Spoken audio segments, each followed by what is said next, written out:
ಈ ಕಾರ್ಯಕ್ರಮದ ಪ್ರಾಯೋಜಕರು Gadiyar group of companies. Gadiar Group of Companies, synonymous with excellence and innovation, stands as your dynamic partner for progress. Gadiar Group ensures safety as guardians in firefighting and builds vibrant communities in real estate. Building tomorrow, today.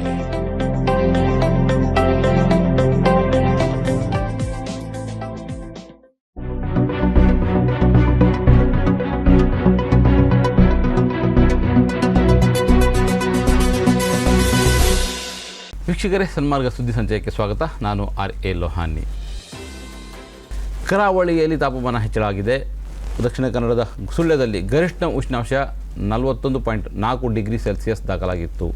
ಕಡಬ ಸುಳ್ಯ ತಾಲೂಕಿನ ಹಲವೆಡೆ ಇವತ್ತು ಮಧ್ಯಾಹ್ನದ ಬಳಿಕ ಮೋಡ ಕವಿದ ವಾತಾವರಣ, ಅದರ ಬಳಿಕ ಮಳೆ ಆರಂಭವಾಗಿದೆ. ಬೆಂಗಳೂರಿನ ಕೆಲವೆಡೆ ತುಂತುರು ಮಳೆ ಸುರಿದಿದೆ. ಮೈಸೂರು, ಚಾಮರಾಜನಗರ ಮತ್ತು ಕೊಡಗು ಜಿಲ್ಲೆಗಳಲ್ಲಿ ಮಳೆಯ ಮುನ್ಸೂಚನೆ ದೊರೆತಿದೆ. ಕರ್ನಾಟಕ ರಾಜ್ಯ ನೈಸರ್ಗಿಕ ವಿಕೋಪ ಉಸ್ತುವಾರಿ ಕೇಂದ್ರದ ಪ್ರಕಾರ ದಕ್ಷಿಣ ಕನ್ನಡ ಹಾಗೂ ಉತ್ತರ ಕನ್ನಡದ ತಲಾ 10 ಕಡೆ, ಉಡುಪಿಯ 2 ಕಡೆ ಹಾಗೂ ಕೊಡಗು ಜಿಲ್ಲೆಯ 1 ಕಡೆ ಗರಿಷ್ಠ ಉಷ್ಣಾಂಶವು 38 ಡಿಗ್ರಿ ಸೆಲ್ಸಿಯಸ್ನಿಂದ 41 ಡಿಗ್ರಿ ಸೆಲ್ಸಿಯಸ್ವರೆಗೆ ವರದಿಯಾಗಿದೆ. ಉತ್ತರ ಒಳನಾಡಿನಲ್ಲಿ ಮುಂದಿನ 2 ದಿನಗಳು 2 ರಿಂದ 3 ಡಿಗ್ರಿ ಸೆಲ್ಸಿಯಸ್ ಉಷ್ಣಾಂಶ ಹೆಚ್ಚಳವಾಗುವ ಸಾಧ್ಯತೆ ಇದೆ ಎಂದು ಕೇಂದ್ರ ತಿಳಿಸಿದೆ. ಇದರ ಮಧ್ಯೆ ಕಡಬ, ಸುಳ್ಯ ತಾಲೂಕಿನ ಹಲವೆಡೆ ಗಾಳಿ ಸಹಿತ ಮಳೆ ಆರಂಭವಾಗಿದೆ. ನೈಋತ್ಯ ಬಂಗಾಳಕೊಲ್ಲಿಯಲ್ಲಿ ವಾಯುಭಾರ ಕುಸಿತದಿಂದಾಗಿ ಮೈಸೂರು, ಚಾಮರಾಜನಗರ ಮತ್ತು ಕೊಡಗು ಜಿಲ್ಲೆಯ 1 ಅಥವಾ 2 ಸ್ಥಳಗಳಲ್ಲಿ ಬುಧವಾರ ಗುಡುಗು ಸಹಿತ ಮಳೆಯಾಗುವ ಸಾಧ್ಯತೆ ಇದೆ ಎಂದು ಹವಾಮಾನ ಇಲಾಖೆ ಮುನ್ಸೂಚನೆ ನೀಡಿದೆ. ಬೆಂಗಳೂರಿನ ಕೆಲವೆಡೆ ಮಂಗಳವಾರ ಸಂಜೆ ತುಂತುರು ಮಳೆ ಸುರಿದಿದೆ. ಇದು ಈ ವರ್ಷದ ಮೊದಲ ಮಳೆಯಾಗಿದೆ. ಬುಧವಾರ ಮಧ್ಯಾಹ್ನದ ಬಳಿಕ ಮೋಡ ಕವಿದ ವಾತಾವರಣ ಇರಲಿದೆ ಎಂದು ಇಲಾಖೆ ತಿಳಿಸಿದೆ. ದಕ್ಷಿಣ ಕನ್ನಡ ಜಿಲ್ಲೆಯ ಪಾಣೆಮಂಗಳೂರಿನಲ್ಲಿ 40.5 ಡಿಗ್ರಿ ಸೆಲ್ಸಿಯಸ್, ಮೂಡುಬಿದ್ರೆಯಲ್ಲಿ 39 ಡಿಗ್ರಿ ಸೆಲ್ಸಿಯಸ್, ಬಂಟ್ವಾಳದಲ್ಲಿ 38 ಡಿಗ್ರಿ ಸೆಲ್ಸಿಯಸ್, ಉಡುಪಿ ಜಿಲ್ಲೆಯ ಹೆಬ್ರಿಯಲ್ಲಿ 39.5 ಡಿಗ್ರಿ ಸೆಲ್ಸಿಯಸ್, ಕಾರ್ಕಳದಲ್ಲಿ 38 ಡಿಗ್ರಿ ಸೆಲ್ಸಿಯಸ್, ಕೊಡಗು ಜಿಲ್ಲೆಯ ಸಂಪಾಜೆಯಲ್ಲಿ 40.7 ಡಿಗ್ರಿ ಸೆಲ್ಸಿಯಸ್, ಉತ್ತರ ಕನ್ನಡ ಜಿಲ್ಲೆಯ ಕಾರವಾರ, ಗಡಸಾಯಿಯಲ್ಲಿ 41.1, ಹೊನ್ನಾವರ, ಮಾವಿನಕುರ್ವೆಯಲ್ಲಿ 39.2 ಡಿಗ್ರಿ ಸೆಲ್ಸಿಯಸ್, ಮುಂಡಗೋಡಪಾಳ ಮತ್ತು ಕಾರವಾರ ಸಾವಂತವಾಡಗಳಲ್ಲಿ 39.3, ಅಂಕೋಲಾ ಅವರ್ಸಾದಲ್ಲಿ 38.4 ಡಿಗ್ರಿ ಸೆಲ್ಸಿಯಸ್ ಗರಿಷ್ಠ ಉಷ್ಣಾಂಶ ದಾಖಲಾಗಿದೆ. ಧರ್ಮಸ್ಥಳದ ಸೌಜನ್ಯ ಅತ್ಯಾಚಾರ ಮತ್ತು ಕೊಲೆ ಪ್ರಕರಣದ ಬಗ್ಗೆ ವಿಡಿಯೋ ಮಾಡಿದ ಯೂಟ್ಯೂಬರ್ ಸಮೀರ್ MD ವಿರುದ್ಧ ದಾಖಲಾದ FIRಗೆ ಕರ್ನಾಟಕ ಹೈಕೋರ್ಟ್ ಮಂಗಳವಾರ ತಡೆ ನೀಡಿದೆ. ಬಳ್ಳಾರಿ ಕೌಲ್ ಬಜಾರ್ ಪೊಲೀಸರು ಸಮೀರ್ ವಿರುದ್ಧ ಸ್ವಯಂ ಪ್ರೇರಿತ ಪ್ರಕರಣ ದಾಖಲಿಸಿದ್ದರು. ಸಮೀರ್ ಈ ವಿಡಿಯೋದಲ್ಲಿ ಧರ್ಮಸ್ಥಳ ಮತ್ತು ಅದರ ಧಾರ್ಮಿಕ ನಾಯಕರ ಬಗ್ಗೆ ಜನರಿಗೆ ಇದ್ದ ಭಾವನೆಗಳಿಗೆ ಧಕ್ಕೆ ತಂದಿದ್ದಾರೆ ಎಂದು ಆರೋಪಿಸಲಾಗಿತ್ತು. ಸಮೀರ್ ವಿರುದ್ಧ ಬಳ್ಳಾರಿಯ ಕೌಲ್ ಬಜಾರ್ ಪೊಲೀಸ್ ಠಾಣೆಯಲ್ಲಿ FIR ದಾಖಲಾಗಿತ್ತು. ಈ FIRಗೆ ತಡೆಯಾಜ್ಞೆ ನೀಡುವ ಮೂಲಕ ನ್ಯಾಯಮೂರ್ತಿ ಹೇಮಂತ್ ಚಂದನ್ಗೌಡರ್ ಅವರಿಗೆ ಮಧ್ಯಂತರ ಪರಿಹಾರ ನೀಡಿದ್ದಾರೆ. ಸಮೀರ್ ತಮ್ಮ ಯೂಟ್ಯೂಬ್ ಚಾನೆಲ್ ದೂತ ಸಮೀರ್ MDಯಲ್ಲಿ ಊರಿಗೆ ದೊಡ್ಡವರೇ ಕೊಲೆ ಮಾಡಿದವರ ಧರ್ಮಸ್ಥಳ ಸೌಜನ್ಯ ಪ್ರಕರಣ ಎಂಬ ಶೀರ್ಷಿಕೆಯ ವಿಡಿಯೋವನ್ನು ಪೋಸ್ಟ್ ಮಾಡಿದ್ದರು. ವಿಡಿಯೋದ ಥಂಬ್ನೈಲ್ನಲ್ಲಿ ಅವರು ಧರ್ಮಸ್ಥಳ ಹಾರರ್ ಎಂಬ ಪೋಸ್ಟರ್ ಹಾಕಿದ್ದರು. ಈ ವಿಡಿಯೋ ಪ್ರಸ್ತುತ 180 ಲಕ್ಷಕ್ಕೂ ಹೆಚ್ಚು ವೀಕ್ಷಣೆಗಳನ್ನು ಗಳಿಸಿದೆ. ಈ ವಿಡಿಯೋದಲ್ಲಿ ಅವರು ಧರ್ಮಸ್ಥಳ ಪ್ರದೇಶಗಳಲ್ಲಿ ದಶಕಗಳ ಕಾಲ ನಡೆದ ಹಲವಾರು ಕ್ರಿಮಿನಲ್ ಪ್ರಕರಣಗಳ ಬಗ್ಗೆ ಮಾತನಾಡಿದ್ದರು. ಅದರಲ್ಲೂ ವಿಶೇಷವಾಗಿ 2012ರ ಸೌಜನ್ಯಳ ಅತ್ಯಾಚಾರ ಮತ್ತು ಕೊಲೆ, ಸಂತೋಷ್ ರಾವ್ರನ್ನ ತಪ್ಪಾಗಿ ಬಂಧಿಸಿದ್ದು, ನಂತರದ ಅಲ್ಲಿ ಅವರು ಖುಲಾಸೆಗೊಂಡಿದ್ದನ ಮತ್ತು ಹಲವು ಕಾಣದ ಕೈಗಳು ಕ್ರಿಮಿನಲ್ ತನಿಖೆಗಳಲ್ಲಿ ಪ್ರಭಾವ ಬೀರಿದ ಬಗ್ಗೆ ಮಾತನಾಡಿದ್ದರು. ಈ ವಿಡಿಯೋ ರಾಜ್ಯಾದ್ಯಂತ ವ್ಯಾಪಕ ಸಂಚಲನ ಮೂಡಿಸಿತು. ಈ ವಾರ ಹೋಳಿ ಆಚರಣೆ ಇರುವುದರಿಂದ ಅಯೋಧ್ಯೆಯಾದ್ಯಂತ ಶುಕ್ರವಾರ ಜುಮಾ ಪ್ರಾರ್ಥನೆ 2 ಗಂಟೆಯ ಬಳಿಕ ನಡೆಸಲಾಗುವುದು ಎಂದು ಅಯೋಧ್ಯೆಯ ಮುಖ್ಯ ಧರ್ಮಗುರು ಮೊಹಮ್ಮದ್ ಹನೀಫ್ ಹೇಳಿದ್ದಾರೆ. ಮಾರ್ಚ್ 14ರಂದು ಹೋಳಿ ಹಾಗೂ ಜುಮಾ ಇರುವುದರಿಂದ ಉಭಯ ಆಚರಣೆಗಳು ಶಾಂತಿಯುತವಾಗಿ ನಡೆಯಲು ಮಾತುಕತೆ ನಡೆಸಲಾಗುತ್ತಿದೆ. ಈ ವಾರದ ಜುಮಾ ಪ್ರಾರ್ಥನೆ ನಿರ್ವಹಿಸುವ ಸಮಯದ ಬಗ್ಗೆ ಅಯೋಧ್ಯೆಯ ಮುಖ್ಯ ಧರ್ಮಗುರು ಮೊಹಮ್ಮದ್ ಹನೀಫ್ ಬುಧವಾರ ಸೂಚನೆ ಹೊರಡಿಸಿದ್ದಾರೆ. ಇದು ಈ ವರ್ಷದ ರಂಜಾನ್ನ 2ನೇ ಶುಕ್ರವಾರದ ಪ್ರಾರ್ಥನೆಯೂ ಹೌದು. ಹೋಳಿ ಆಚರಣೆಗೆ ಅನುಗುಣವಾಗಿ ಜುಮಾ ಪ್ರಾರ್ಥನೆಯ ಸಮಯವನ್ನು ನಿಗದಿಪಡಿಸಲಾಗುವುದು. 2 ಗಂಟೆಯ ನಂತರ ಪ್ರಾರ್ಥನೆ ಇಟ್ಟುಕೊಳ್ಳಬೇಕು ಎಂದು ನಾವು ಎಲ್ಲಾ ಮಸೀದಿಗಳಿಗೆ ಸೂಚಿಸಿದ್ದೇವೆ. ಸಂಜೆ 4:30ರವರೆಗೆ ಜುಮಾ ನಮಾಜ್ ನಿರ್ವಹಿಸಲು ಅವಕಾಶ ಇದೆ ಎಂದು ಅಯೋಧ್ಯೆಯ ಕೇಂದ್ರ ಮಸೀದಿ ಮಸ್ಜಿದ್ ಸರಾರಿಯ ಅಧ್ಯಕ್ಷರೂ ಆಗಿರುವ ಮೊಹಮ್ಮದ್ ಹನೀಫ್ ಹೇಳಿದ್ದಾರೆ. ಹೋಳಿ ಸಂದರ್ಭದಲ್ಲಿ ಎಲ್ಲರೂ ಶಾಂತ ಹಾಗೂ ಉದಾರ ರೀತಿಯಲ್ಲಿ ವರ್ತಿಸಬೇಕು ಎಂದು ಮುಸಲ್ಮಾನರಲ್ಲಿ ನಾನು ಮನವಿ ಮಾಡಿದ್ದೇನೆ. ಯಾರಾದರೂ ಹೋಳಿಯ ಬಣ್ಣ ಹಚ್ಚಿದರೆ ಅವರೊಂದಿಗೆ ಮುಗುಳ್ನಕ್ಕು ಮತ್ತು ಪ್ರೀತಿ ಗೌರವದ ಭಾವನೆಯಲ್ಲಿ ಹೋಳಿ ಮುಬಾರಕ್ ಎಂದು ಹಾರೈಸಿ ಎಂದು ಅವರು ಹೇಳಿದ್ದಾರೆ. ಹೋಳಿ ಹಾಗೂ ಜುಮಾ ಒಂದೇ ದಿನ ಬಂದಿರುವುದು ಇದೇ ಮೊದಲಲ್ಲ, ಆಗಾಗ್ಗೆ ಬರುತ್ತಲೇ ಇರುತ್ತದೆ. ನಮ್ಮ ಏಕತೆಯನ್ನು ಗಟ್ಟಿಗೊಳಿಸಲು ನಮಗೆ ಇರುವ ಅವಕಾಶ ಇದು ಎಂದು ಹೇಳಿದ್ದಾರೆ. ಅಲ್ಲದೆ ಹಿಂದೂಗಳಿಗೆ ಹೋಳಿಯ ಶುಭಾಶಯವನ್ನು ತಿಳಿಸಿದ್ದಾರೆ.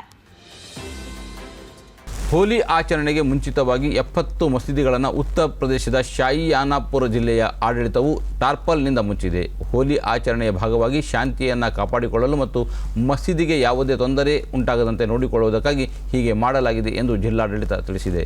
ಈ ಜಿಲ್ಲೆಯ ಧಾರ್ಮಿಕ ನಾಯಕರೊಂದಿಗೆ ಮಾತುಕತೆಯನ್ನು ನಡೆಸಿದ ಬಳಿಕ ಈ ನಿರ್ಧಾರ ಕೈಗೊಳ್ಳಲಾಗಿದೆ ಎಂದು ತಿಳಿದುಬಂದಿದೆ.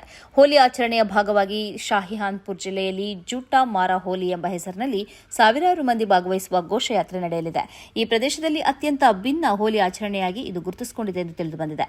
ಸುಮಾರು 10 ಕಿಲೋಮೀಟರ್ ತನಕ ಈ ಘೋಷಯಾತ್ರೆ ಸಾಗಲಿದೆ. ಈ ಘೋಷಯಾತ್ರೆಯ ಸಂದರ್ಭದಲ್ಲಿ ದುಷ್ಕರ್ಮಿಗಳು ತೊಂದರೆ ಕೊಡಬಾರದೆಂಬ ಕಾರಣಕ್ಕಾಗಿ ಯಾತ್ರೆ ಸಾಗುವ ದಾರಿಯಲ್ಲಿರುವ ಮಸೀದಿಗಳಿಗೆ ಟಾರ್ಪಲ್ ಅನ್ನು ಹೊದಿಸಲಾಗಿದೆ. ಈ ಮೂಲಕ ಮಸೀದಿಗಳಿಗೆ ಬಣ್ಣ ಎರಚುವುದನ್ನು ತಡೆಯಬಹುದಾಗಿದೆ ಎಂದು ಜಿಲ್ಲಾಡಳಿತ ಸಮರ್ಥನೆ ನೀಡಿದೆ. ಹಲ್ದ್ವಾನಿ ಹಿಂಸಾಚಾರ ಪ್ರಕರಣಕ್ಕೆ ಸಂಬಂಧಿಸಿ ಉತ್ತರಾಖಂಡ ನ್ಯಾಯಾಲಯವು 22 ಮಂದಿಗೆ ಜಾಮೀನು ನೀಡಿದೆ.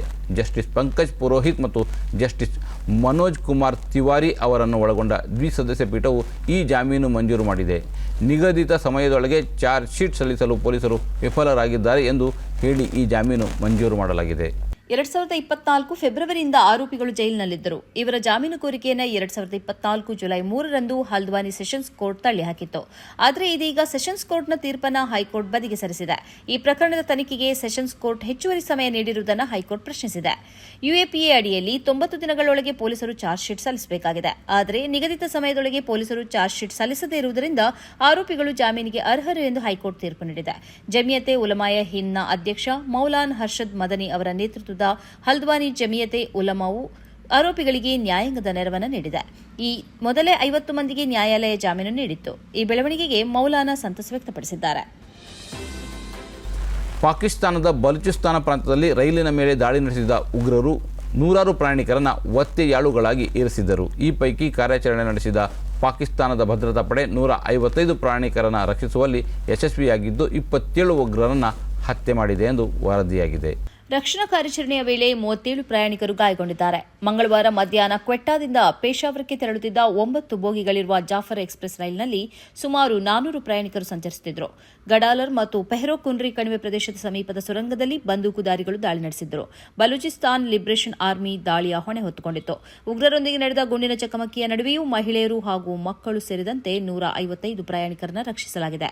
ಉಗ್ರರ ವಿರುದ್ಧದ ಕಾರ್ಯಾಚರಣೆ ಈಗಲೂ ಮುಂದುವರೆದಿದ್ದು ಸುರಂಗವನ್ನು ಭದ್ರತಾ ಪಡೆ ಸುತ್ತುವರೆದಿದೆ ಎಂದು ಭದ್ರತಾ ಪಡೆಯ ಮೂಲಗಳು ತಿಳಿಸಿವೆ. ಮಸ್ಜಿದುಲ್ ಹರಾಮ್ನಲ್ಲಿ ಮತ್ತು ಪರಿಸರದಲ್ಲಿ ಯಾವುದಕ್ಕೆಲ್ಲ ನಿಷೇಧ ಇದೆ ಎನ್ನುವ ಪಟ್ಟಿಯನ್ನು ಬಿಡುಗಡೆಗೊಳಿಸಲಾಗಿದೆ. ಯಾತ್ರಿಕರು ಮತ್ತು ವಿಶ್ವಾಸಿಗರಲ್ಲಿ ಸುರಕ್ಷತೆಯ ಭಾವವನ್ನು ಮೂಡಿಸುವುದು, ರಂಜಾನ್ ತಿಂಗಳ ಅವಧಿಯಲ್ಲಿ ಆರಾಧನೆಗೆ ಹೆಚ್ಚು ಸೌಕರ್ಯವನ್ನು ಒದಗಿಸಿಕೊಡುವುದು ಇತ್ಯಾದಿಗಳ ಭಾಗವಾಗಿ ಈ ಪಟ್ಟಿಯನ್ನು ಬಿಡುಗಡೆಗೊಳಿಸಲಾಗಿದೆ. ಮಸ್ಜಿದುಲ್ ಹರಾಮ್ನಲ್ಲಿ ಅಥವಾ ಪರಿಸರದಲ್ಲಿ ಧೂಮಪಾನ ಮಾಡುವುದೋ ಅದರ ಮಾರಾಟ ಮಾಡುವುದೋ ಮಾಡಬಾರದು. ಭಿಕ್ಷಾಟನೆ ಮಾಡುವುದು ಕೂಡ ಅಪರಾಧ ಎಂದು ಹೇಳಲಾಗಿದೆ. ಆಯುಧಗಳನ್ನು ಮತ್ತು ಹರಿತ ಉಪಕರಣಗಳನ್ನು ಕೊಂಡೊಯ್ಯುವುದಕ್ಕೆ ಅವಕಾಶ ಇಲ್ಲ. ಹರಾಮ್ಗೆ ಸಂಬಂಧಪಟ್ಟ ಸ್ಥಳಗಳಿಗೆ ಬೈಕ್ ಅಥವಾ ಸೈಕಲ್ ತರುವುದಕ್ಕೂ ಅವಕಾಶವಿಲ್ಲ. ಲಗೇಜ್ಗಳೊಂದಿಗೆ ಹರಾಮ್ಗೆ ಪ್ರವೇಶಿಸಬಾರದು ಎಂದು ಸೂಚನೆಯಲ್ಲಿ ತಿಳಿಸಲಾಗಿದೆ. ಇಸ್ರೇಲ್ಗಾಗಿ ಅಮೆರಿಕನ್ನರ ಬೆಂಬಲದಲ್ಲಿ ಭಾರೀ ಪ್ರಮಾಣದಲ್ಲಿ ಕುಸಿತ ಉಂಟಾಗಿದೆ ಎಂದು ಹೊಸ ಸರ್ವೆ ಸ್ಪಷ್ಟಪಡಿಸಿದೆ. ಹೊಸ ಸರ್ವೆ ಪ್ರಕಾರ 46% ಅಮೆರಿಕನ್ನರು ಮಾತ್ರ ಇಸ್ರೇಲನ್ನು ಬೆಂಬಲಿಸುತ್ತಿದ್ದಾರೆ. ಇದೇ ವೇಳೆ ಇದು 25 ವರ್ಷಗಳಲ್ಲಿ ಅತ್ಯಂತ ಕಡಿಮೆ ಬೆಂಬಲವಾಗಿದೆ ಎಂದು ಹೇಳಲಾಗಿದೆ. 2024ರಲ್ಲಿ ಇಂಥದ್ದೇ ಸರ್ವೆ ನಡೆಸಲಾಗಿತ್ತು ಮತ್ತು ಆಗ 51% ಅಮೆರಿಕನ್ನರು ಇಸ್ರೇಲ್ ಅನ್ನು ಬೆಂಬಲಿಸಿದ್ದರು. ಇದೇ ವೇಳೆ 33% ಅಮೆರಿಕನ್ನರು ಫೆಲಸ್ತೀನಿಗೆ ಬೆಂಬಲ ನೀಡಿದ್ದಾರೆ. 2024ರಲ್ಲಿ ಇದು 27% ಮಾತ್ರ ಆಗಿತ್ತು. 2025 ಜನವರಿ 19ರಂದು ಜಾರಿಗೆ ಬಂದ ಇಸ್ರೇಲ್ ಮತ್ತು ಹಮಾಸ್ ನಡುವಿನ ಕದನ ವಿರಾಮ ಒಪ್ಪಂದ ಮತ್ತು ಒತ್ತೆಯಾಳುಗಳು ಹಾಗೂ ಕೈದಿಗಳ ವಿನಿಮಯದ ಸಂದರ್ಭದಲ್ಲಿ ಈ ಸರ್ವೆಯನ್ನು ನಡೆಸಲಾಗಿತ್ತು ಎಂದು ತಿಳಿದುಬಂದಿದೆ. ಇದೇ ವೇಳೆ ಇಸ್ರೇಲ್ ಮತ್ತು ಫೆಲಸ್ತೀನ್ ನಡುವಿನ ಸಮಸ್ಯೆಯನ್ನು ಟ್ರಂಪ್ ನಿರ್ವಹಿಸುತ್ತಿರುವ ರೀತಿಗೆ 40% ಅಮೆರಿಕನ್ನರು ಬೆಂಬಲ ಸಾರಿದ್ದಾರೆ. ಕದನ ವಿರಾಮ ಒಪ್ಪಂದಕ್ಕೆ ಟ್ರಂಪ್ ಸಹಕಾರ ನೀಡಿರುವುದಕ್ಕಾಗಿ ಈ ಬೆಂಬಲ ಲಭ್ಯವಾಗಿದೆ ಎಂದು ಕೂಡ ತಿಳಿಸಲಾಗಿದೆ. ಇದು ಈ ಹೊತ್ತಿನ ಸುದ್ದಿ ಸಂಚಯ. ನಿರಂತರ ನೋಡ್ತಾ ಇರಿ ಸನ್ಮಾರ್ಗ ನ್ಯೂಸ್. ಸುದ್ದಿಗಳ ಸಂತೆಯಲ್ಲಿ ಸತ್ಯದ ಮೊಂಬತ್ತಿ. ಸನ್ಮಾರ್ಗ ನ್ಯೂಸ್ 1.5 ಲಕ್ಷ ಚಂದಾದಾರರನ್ನ ದಾಟಿದೆ. ಇದನ್ನ ಸಾಧ್ಯವಾಗಿಸಿದ್ದು ವೀಕ್ಷಕರಾದ ನೀವೇ. ಮುಂದಿನ 1 ವರ್ಷದಲ್ಲಿ ಈ 1.5 ಲಕ್ಷವನ್ನ 3 ಲಕ್ಷಗಳಾಗಿ ಪರಿವರ್ತಿಸುವ ಗುರಿಯನ್ನ ನಾವು ಇಟ್ಕೊಂಡಿದ್ದೇವೆ. ನಿಮ್ಮ ಬೆಂಬಲ ಇಲ್ಲದೆ ಇದು ಸಾಧ್ಯವೇ ಇಲ್ಲ. ನೀವು ಮಾಡಬೇಕಾಗಿರುವುದು ಏನಂದ್ರೆ ಸನ್ಮಾರ್ಗ ನ್ಯೂಸ್ ಚಾನೆಲ್ನ ಕಾರ್ಯಕ್ರಮವನ್ನ ನಿಮ್ಮ ಗೆಳೆಯರಿಗೆ, ಸಂಬಂಧಿಕರಿಗೆ ಕಳಿಸಿಕೊಡಬೇಕು. ಅವರಲ್ಲೂ ಸಬ್ಸ್ಕ್ರೈಬ್ ಮಾಡುವಂತೆ ಹೇಳಬೇಕು. ನಿಮ್ಮ ಮನೆಯವರಲ್ಲೂ ಹೇಳಬೇಕು. ಸುದ್ದಿಗಳ ಸಂತೆಯಿಂದ ಸತ್ಯದ ಸುದ್ದಿಯನ್ನ ಹೆಕ್ಕಿಕೊಡುವ ನಮ್ಮ ಪ್ರಯತ್ನ ಮುಂದುವರಿಯಬೇಕಾದ್ರೆ ನೀವು ಇಷ್ಟನ್ನಾದ್ರೂ ಮಾಡಲೇಬೇಕು. ಜೊತೆಗೆ ಪಕ್ಕದಲ್ಲಿರುವ QR ಕೋಡ್ ಅನ್ನ ಬಳಸಿ ನಮಗೆ ಆರ್ಥಿಕವಾಗಿ ಶಕ್ತಿ ತುಂಬಬೇಕು. ಸುಳ್ಳಿನ ಎದುರು ನಮ್ಮ ಧ್ವನಿ ತಗ್ಗದೇ ಇರಬೇಕಾದ್ರೆ ನಾವು ಆರ್ಥಿಕವಾಗಿ ಪರಾವಲಂಬಿಗಳಾಗಿರಬಾರದು. ನೀವು ಶಕ್ತಿಯನ್ನು ಕೊಡಿ, ನಾವು ಸತ್ಯವನ್ನು ಕೊಡ್ತೇವೆ. Thank you.